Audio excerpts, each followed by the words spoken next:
8 técnicas de relajación en momentos de estrés. 1. Respiración profunda o diafragmática. Céntrate en tu respiración para activar el sistema nervioso parasimpático. Inhala profundamente por la nariz, llenando tu abdomen. Mantén el aire entre 3 y 5 segundos y exhala lentamente por la boca. 2. Técnica del body scan.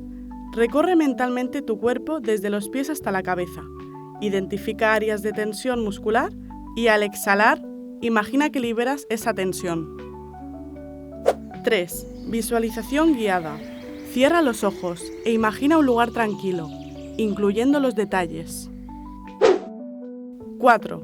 Técnica de los 5, 4, 3, 2, 1 para la ansiedad.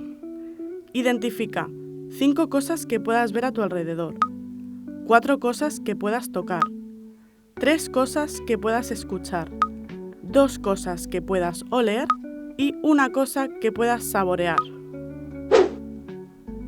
5. Estiramientos simples. Gira el cuello, estira los brazos o inclínate para soltar la tensión muscular. Dedica entre 5 y 10 minutos para reactivar tu cuerpo. 6. Meditación mindfulness. Siéntate, cierra los ojos y enfócate en tu respiración o los sonidos de tu entorno. Cada vez que tu mente divague, vuelve a centrarte en la respiración.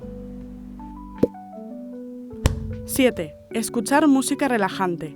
Selecciona melodías suaves o sonidos naturales. Reduce la frecuencia cardíaca y libera dopamina, promoviendo una sensación de bienestar. 8. Desconexión breve, detox digital. Desconéctate entre 15 y 30 minutos para reducir la sobrecarga mental y relájate con actividades como leer o dibujar.